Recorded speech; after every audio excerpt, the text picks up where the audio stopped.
मस्त सकाळचं जेवण इथं बनवून झालेलं होतं. आजचं असं काही बेत होता कढी, भाकरी आणि साबुदाण्याची खिचडीसुद्धा आम्ही बनवली होती. मस्त सगळ्यांना जेवण केलं आणि असंच आम्ही बाहेर निवांत बसलो होतो. बाहेर बसून खरंच खूप छान वाटते आणि मोकळं वातावरण असतो.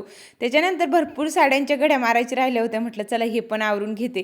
आता एवढ्या साड्या माझ्याच आहे, इतक्या अस्तव्यस्त झाले होते ना, म्हटलं चला एकदा घड्या मारून कपाटात व्यवस्थित ठेवून देते. असंच जर ते वरती राहिले ना, तर खूपच जास्त राडा होऊन जाते आणि दुसरे कपडे पण आपल्याला सापडत नाही, असं होऊन जाते. आमची तिघी मायलेकीची इतक्या साड्या असतात ना, पूर्ण घरात नुसतं साड्याच साड्या दिसतंय मला. तर व्यवस्थित सगळं ठेवून दिलं. नंतर संध्याकाळचं जेवण सुद्धा बनवायचं होतं, तरी त्यांना लगेच मी तांदूळ नेसायला घेतले. म्हटलं चला आज आहे ना भातच बनवायचं होतं, जास्त काही जेवण वगैरे बनवायचं नव्हतं, सकाळचं खूप जास्त पडलेलं होतं. त्याच्यानंतर हिरवी मिरचीचा ठेचा केला, चपात्या पण बनवल्या होत्या आणि काही भाकरी पण बनवल्या होत्या. आता मला भाकरी जास्त आवडते म्हणून माझ्यासाठी भाकरी होती. मस्त इथं माझं जेवण वगैरे बनवून झालं होतं. सगळे मिळून आम्ही ना लवकर बनवून घेतो, जास्त काही वेळ लागत नाही.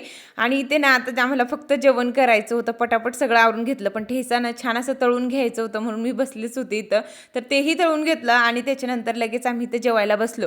आता आम्हाला घरात पण जेवायचं नसतं, डायरेक्ट वाड्यामध्ये आम्ही जेवत असतो. मस्त तिथे ना छान असं हवा चालते ना, तर मस्त वाटतं. मस्त सगळ्यांचं जेवण झालं आणि माझ्या लेकरूचं असं काही चाललंय. त्याला ना अशी मांजरी वगैरे इतके आवडतात ना, त्याला तो खाऊ घालत होता. तर चला आता इथंच मी एंड करते. भेटूया उद्याच्या ब्लॉगमध्ये. बाय.